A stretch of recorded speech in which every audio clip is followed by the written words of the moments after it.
الرحمن الرحيم والذين يرمون المحصنات ثم لم يأتوا بأربعة شهداء فاجلدوهم 80 جلدة ولا تقبلوا لهم شهادة أبدا وأولئك هم الفاسقون إلا الذين تابوا من بعد ذلك وأصلحوا فإن الله غفور رحيم. سورہ نور کی آیت نمبر 4 اور 5 ہے. پہلے دو حکم بیان فرما دیے کہ زانی کا کیا حکم ہے، دوسرا ایک عام آدمی کا زانی کے ساتھ کیا رویہ ہونا چاہیے. یہاں سے اللہ رب العزت ان لوگوں کے احکامات بیان فرما رہے ہیں کہ جنہوں نے جرم تو نہیں کیا یا جرم کیا ہے لیکن دوسرے لوگوں کا ان کے ساتھ کیا معاملہ اور کیا رویہ ہونا چاہیے.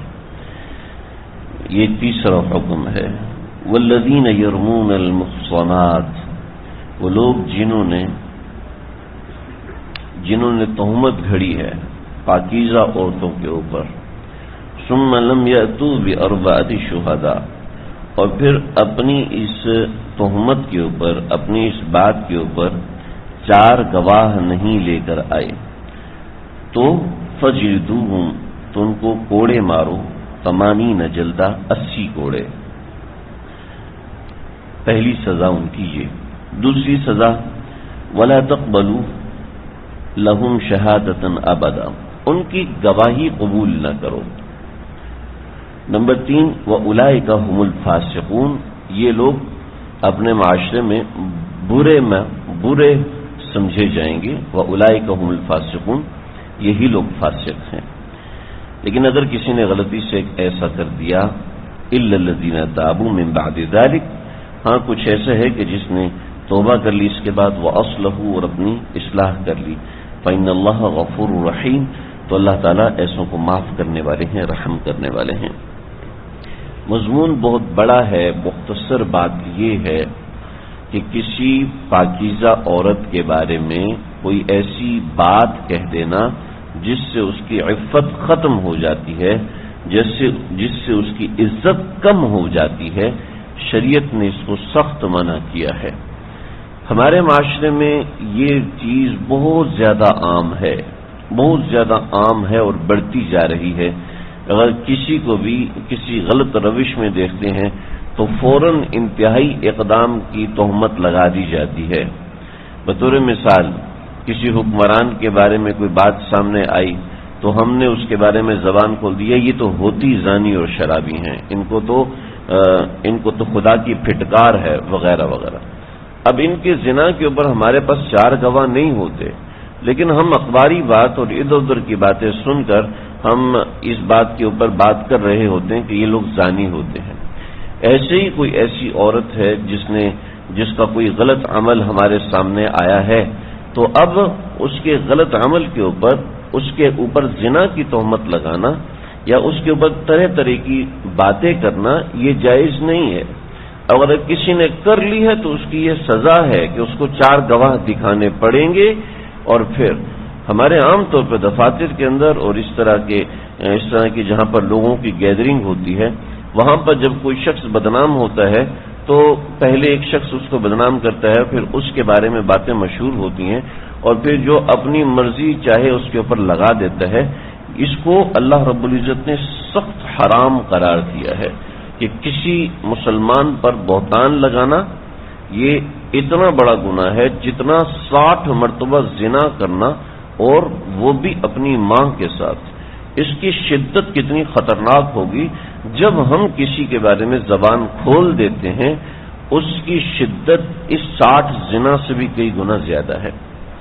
یعنی یہ اتنا خطرناک گناہ ہے. آپ صلی اللہ علیہ وسلم نے فرمایا کسی نے پاکیزہ شخص پر یا پاکیزہ عورت پر تہمت لگائی، اب وہ ساری دنیا جتنے اعمال لے کر آ جائے تو اس گناہ کو دھونے کے لیے اتنے سارے نیک اعمال بھی کافی نہیں ہیں.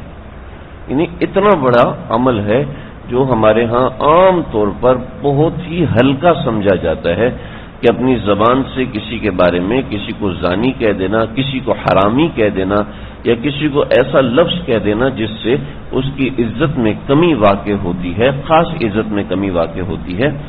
تو یہ بڑی ہی اہم چیز ہے اور بڑی ضروری چیز ہے جس کو ہمارے معاشرے میں سمجھنا نہایت ہی ضروری ہے۔ اگر کوئی شخص یا کوئی عورت کسی جگہ پر گناہ میں مبتلا ہے تو اس کو صرف اس حد تک رکھا جائے گا، اس کے علاوہ اس کو دوسرے الفاظ سے اس کے اوپر مزید تہمتیں نہیں لگائی جائیں گی۔ اگرچہ معاشرے میں مشہور ہے کہ اس نے فلاں فلاں جگہ بھی غلط کام کیا، فلاں فلاں جگہ بھی ایسا کیا ویسا کیا، تب بھی جب تک اس کے بارے میں 4 گواہ موجود نہیں ہیں اس وقت تک ہم اس کے بارے میں فیصلہ نہیں کر سکتے اور نہ ہی فیصلہ کرنا چاہیے۔ امام مالک رحمۃ اللہ علیہ کو بند کر دینا۔ امام مالک رحمۃ اللہ علیہ کی عمر ابھی بہت کم تھی، ان کے زمانے میں ایک واقعہ پیش آیا۔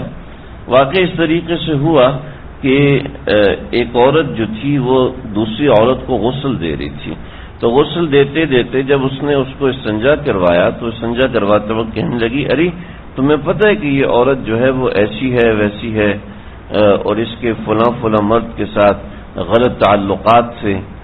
تو دوسری عورت نے کہا مجھے تو نہیں پتا، لیکن تھوڑی دیر گزری تھی کہ اس کا ہاتھ اس کی شرمگاہ سے چپک گیا۔ اب ہلاک کوشش کی، وہ ہٹ نہیں رہا، کچھ دیر گزری پھر بھی ہٹ نہیں رہا، سب لوگ بڑے پریشان ہوئے، اطباء حضرات کو بلایا، دانشور حضرات کو بلایا، کچھ بھی سمجھ میں نہیں آیا۔ چنانچہ امام مالک رحمۃ اللہ علیہ تشریف لائے اور فرمانے لگے کہ اگر آپ اجازت دیں، کیونکہ امام مالک کو کوئی جانتا نہیں تھا، چھوٹی عمر تھی، 19-20 سال عمر تھی، تو امام مالک رحمۃ اللہ بڑے بڑے کبار علماء وہاں موجود تھے، تو امام مالک رحمۃ اللہ علیہ فرمانے لگے اگر آپ اجازت دیں تو میں اس کا حل بتا سکتا ہوں۔ کہ جی بتائیے۔ فرمایا کہ میں اس عورت سے پردے میں بات کرنا چاہتا ہوں، پردے میں لے کر کے کبھی بھی آپ نے اس خاتون کو غسل دیتے وقت زبان سے کچھ کہا تھا؟ کہ جی میں نے کہا تھا، کیونکہ یہ عورت فلاں فلاں لقب سے مشہور تھی، چنانچہ میں نے اس کے بارے میں بتایا تھا کہ دیکھو یہ ایسی گھٹیا عورت ہے جس کو ہمیں غسل دینا پڑ رہا ہے۔ تو فرمایا کہ ٹھیک ہے، مشہور ہے کہ یہ گندی عورت ہے، لیکن آپ یہ بتاؤ کہ آپ کے پاس اس کی گندگی کے اوپر 4 گواہ ہیں؟ اس نے کہا بھئی یہ کیا تو کام چھپ کے کیا جاتا ہے، سب کے سامنے تو نہیں، تو 4 گواہ میں کیسے پیش کر دوں؟ جب 4 گواہ نہیں ہے تو آپ کو یہ بات زبان سے نہیں نکالنی چاہیے تھی، لہذا اب شریعت کا حکم ہے کہ فجلدو ان کو لگاؤ، فمانی نہ جلتا 80 کوڑے۔ فرمایا کہ اس عورت کو 80 کوڑے لگائے جائیں۔ چنانچہ جیسے ہی 80 نمبر کوڑا اس عورت کو پڑا ہے تو ہاتھ خود بخود چھوٹ گیا۔ یعنی یہ ایک عملی شکل بھی اس کی تاریخ نے دکھائی ہے۔ چنانچہ کسی کے بارے میں کوئی زبان نیگیٹو استعمال کرنا ہمارے معاشرے میں بہت آسان سمجھا جاتا ہے۔ کسی کی عزت کے اوپر کوئی بھی بات کر دو، شریعت نے سب سے پہلے انسانیت کی عزت بچائی، سب سے پہلے انسانیت کی عزت کو سنبھالا کہ اگر آپ کو کسی کے گناہ کا پتہ بھی ہے تو تب بھی آپ کسی کے سامنے بات نہیں کر سکتے، اس لیے کہ آپ کے پاس اس کے لیے کوئی شرعی طور پر گواہ موجود نہیں ہے۔ جب شرعی طور پر آپ کے پاس گواہ موجود نہیں ہے تو آپ کے لیے جائز نہیں ہے کہ آپ اس کے لیے زبان کھولیں، آپ اس کے بارے میں کچھ ایسا غلط لفظ بولیں۔ چنانچہ شریعت نے اتنی صاف ستھری والذین یرمون المحصنات، جس نے پاک دامن مرد عورتوں پر کوئی ایسا لفظ کہہ دیا، ثم لم یأتوا بأربعۃ شہداء، پھر 4 گواہ نہ لے کر آیا۔ 4 گواہ، شہداء کا لفظ یہاں واضح ہے، یعنی وہ لوگ جو اس کو اپنی آنکھوں سے دیکھا ہو۔ اب دیکھیں شریعت نے رجم کا اور کوڑے لگانے کا حکم تو دیا، لیکن اس کے ثابت کرنے کو اتنا مشکل قرار دے دیا کہ اگر تمہارے پاس 4 گواہ نہیں ہیں اور تم نے اپنی آنکھوں سے دیکھا ہے تو چپ کر جاؤ، کسی کو کہنے کی کوئی ضرورت نہیں۔ اگر کسی کو کہا تو پھر تمہاری خیر نہیں، پھر تمہیں 80 کوڑے لگیں گے۔ لیکن اگر 4 گواہ ہیں تمہارے پاس تو دیکھا جائے گا کہ وہ دیندار اور نیک لوگ ہیں۔ اگر دیندار اور نیک لوگ ہیں اور ایسے ہیں کہ واقعتاً جن کی دینداری محلے میں معاشرے میں مشہور ہے، تب تو گواہی قبول ہوگی، ورنہ قبول نہیں ہوگی۔ جی ہاں، اور آپ خود سمجھ لیں کہ کوئی شریف دیندار انسان، کوئی شریف سمجھدار ایماندار آدمی، چاہے وہ داڑھی مونڈا کیوں نہیں ہے، چاہے وہ سر پہ ٹوپی نہیں رکھتا، چاہے وہ نماز نہیں پڑھتا، وہ کبھی کھڑا ہو کے تماشا نہیں دیکھے گا کہ بھاگو یار کیا گندگی مچی ہوئی ہے، وہ کھڑے ہو کے نہیں دیکھے گا۔ اگر کوئی کھڑے ہو کے خاص طور پہ دیکھے گا تو وہ کوئی برا انسان ہوگا۔ تو شریعت نے اس کے ثابت کرنے کو اتنا مشکل قرار دے دیا کہ آسان نہیں.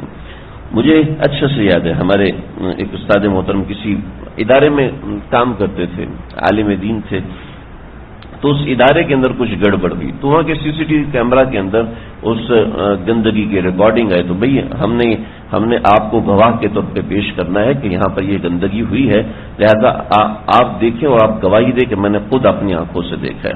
میں کہا جی مجھے آپ اس کام میں ملوث نہ کریں. بڑا منع کیا لیکن انہوں نے زبردستی کیا. جب کیمرہ سامنے لایا گیا تو انہوں نے چشمہ اتار دیا، کہا کہ مجھے نظر ہی نہیں آ رہا. کہنے لگے مجھے نظر، اللہ کی قسم مجھے نظر ہی نہیں آ رہا. یعنی شریف لوگ ایسے ہوتے ہیں کہ وہ عیب دیکھ کر بھول جاتے ہیں. خالد بن عبداللہ رحمۃ اللہ علیہ تھے، 36 سال کے نوجوان تھے اور بغداد کے گورنر تھے. ان کو کسی جگہ سے پتہ چلا کہ سلمان بن عبد الملک کے بارے میں مشہور ہو رہا ہے کہ سلمان بن عبد الملک کے قتل کی سازش ہو رہی. تو خالد بن عبداللہ نے خط لکھا اور خط لکھ کے سلمان بن عبد الملک سے کہا کہ آپ اس مرتبہ خط پر نہیں آئیں، آپ اس مرتبہ حج پر نہیں آئیں. تو سلمان بن عبد الملک بن مروان عبد الملک سے کہا کہ آپ اس مرتبہ حج پر نہیں آئیں اس لیے کہ حج پر آپ کے قتل کی سازش ہے. تو عبد الملک بن مروان نے خالد بن عبداللہ کو بلایا اور کہا کہ بھئی آپ کن لوگوں کو جانتے ہیں جو میرے قتل کی سازش کر رہے ہیں. تو خالد بن عبداللہ کہنے لگے کہ میں نہیں بتا سکتا، اس لیے کہ مجھے پوری گواہی کے ساتھ صحیح ٹھوس شہادت کے ساتھ مجھے ان لوگوں کے نام نہیں پتا، لہذا میں کسی شخص کا نام نہیں بتا سکتا. تو عبد الملک بن مروان کہنے لگا جن جن پہ شک ہے ان کا بتا دوں. کہ نہیں، ایسا نہیں ہو سکتا. جن پر شک ہے میں ان کا بتا دوں گا تو کوئی جو غیر مجرم ہے، جو کوئی معصوم انسان ہے، وہ مارا جائے گا. میں کسی کے بارے میں زبان نہیں کھولوں گا. کہ میں تمہیں قتل کر دوں گا، کہ قتل ہو جاؤں گا، لیکن میں کسی کا نام نہیں لوں گا. اور تاریخ گواہ ہے کہ خالد بن عبداللہ بغداد کا گورنر، یہ قتل ہو گیا لیکن اس نے کسی مشتبہ بندے کا نام نہیں لیا. اور ہم تو ویسے ہی شک ہوتا ہے تو ہم اخبار بن جاتے ہیں دوسروں کے عیب کے بارے میں، دوسروں کی برائیوں کے بارے میں. شریعت نے دوسروں کی برائی پہ پردہ ڈالنے کا حکم دیا. اگر واقعتاً آپ نے اس کی برائی آنکھوں سے دیکھی ہے پھر بھی کہا کہ خبردار بیان نہیں کرنا، یہ غیبت ہوگی. اور غیبت ایسی خطرناک چیز یأکل لحم اخیہ میتا فکرہتموہ، کہ تم اپنے بھائی کا گوشت کھا رہے ہو، اتنی بڑی چیز ہے. خبردار کسی کا عیب نہیں بتانا. یعنی شریعت کتنی خوبصورت ہے کہ دوسرے کے عیب کو چھپانے کے لیے یہاں سکھایا گیا کہ اپنی جان دے دینا لیکن دوسرے کا عیب نہ بتانا.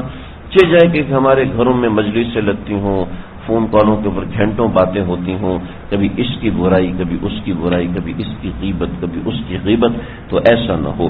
چنانچہ شریعت نے کتنی زبردست کہ لم یأتوا بأربعۃ شہداء، جو 4 گواہ نہیں لے کر آیا، ٹھیک ہے، فجلدوہم 80 جلدہ، 80 کوڑے مارو، ولا تقبلوا، اور پھر ایسا نہیں ہے صرف 80 کوڑے مار دیے. اب ایک طرف ولا تقبلوا لهم شہادۃ ابدا، اب ان کی گواہی کبھی قبول نہیں ہوگی. شریعت ان کو کبھی بھی گواہ نہیں مانے گی. نکاح میں، طلاق میں، دوسرے کسی معاملے میں، اور کوئی معاملہ کرنے میں، گاڑی خریدنے میں، گھر خریدنے میں، زمین خریدنے میں جو گواہوں کے دستخط ہوتے ہیں، یہ شخص گواہ بننے کا اہل نہیں ہے. یعنی شریعت میں فساق کی فہرست میں یہ بندہ داخل ہو گیا ہے، صحیح مسلمانوں کی فہرست سے یہ بندہ نکل گیا ہے. شریعت نے اس کو فاسق گنا ہے. شریعت نے اس کو سچا مسلمان نہیں گنا، مومن نہیں گنا، فاسق قرار دے دیا. یعنی یہ ایسا گناہ کر دیا ہے اس نے کسی کے بارے میں زبان کھول کے کہ شریعت نے اس کو مومنوں کی فہرست سے نکال کے فاسقوں کی فہرست میں داخل کر دیا. یعنی اچھے بندوں کی فہرست میں داخل کر کے گندے بندوں کی فہرست میں داخل کر دیا. یعنی پسندیدہ لوگوں کی فہرست سے نکال کے ناپسندیدہ لوگوں کی فہرست میں شامل کر دیا. چنانچہ بتایا گیا کہ زبان کسی کے عیب سے نہ کھلے، زبان کے اندر کسی کا عیب نہ آئے. لیکن پھر اللہ رب العزت نے کرم فرمایا کہ ہاں جو سچی توبہ کر لیں، اور سچی توبہ کرنے کے بعد وَأَصْلَحُوا، اور وہ اپنی اصلاح بھی کر لیں. اصلاح کیا ہے؟ اصلاح یہ ہے کہ ان کی زندگی کی لائن تبدیل ہو جائے. یہ ہے اصلاح، زندگی کی لائن تبدیل ہو جائے. یعنی پہلے اس کی زندگی میں مشن اور کاز اور تھا، اور اب اس کی زندگی میں مشن اور کاز اور ہے. جیسے آپ کے سامنے ہمارے ملک کے کئی اداکار توبہ کرتے ہیں تو ان کی زندگی کی لائن الگ ہو جاتی ہے. اس کو کہتے ہیں اصلحو. کوئی کئی کرکٹرز ہیں توبہ کرتے ہیں، ان کی زندگی کی لائن ایک الگ ہو جاتی ہے، ایک ڈائریکشن الگ ہو جاتی ہے. تو یہ ہے اصلحوا. یہ میں چھوٹی سی بات نہیں کہ میں نے بہت بڑی بات آپ حضرات کے سامنے کی ہے. کیونکہ بہت سے لوگ کہتے ہیں میں نے سچی توبہ کر لی، میں نے اللہ سے معافی مانگ لی، آج کے بعد میں دوبارہ ایسا کبھی نہیں کروں گا اس طریقے سے. لیکن نہ ان کا اٹھنے کا انداز تبدیل ہوتا ہے، نہ ان کے بیٹھنے کا انداز تبدیل ہوتا ہے، نہ ان کے فرینڈز تبدیل ہوتے ہیں، نہ ان کے کمانے کا انداز تبدیل ہوتا ہے، نہ ان کے رہن سہن کا انداز تبدیل ہوتا ہے، نہ ان کی اقدار تبدیل ہوتی ہیں. بس وہ کہتے ہیں جی ہم نے تو اصلاح کر لی، ہم نے توبہ کر لی. توبہ اور اصلاح اس کو نہیں کہتے، یہ تو صرف زبانی کلامی ہے. اصلاح کا مطلب ہے انسان کی سوچ کا انداز، انسان کے رہن سہن کا انداز تبدیل ہو جائے. ہاں جب ایسا ہو جائے تو فإن اللہ غفور رحیم، پھر اللہ معاف کرنے والے، رحم کرنے والے. اللہ تعالیٰ مجھے اب ہم سب کو سمجھنے کی توفیق عطا فرمائے.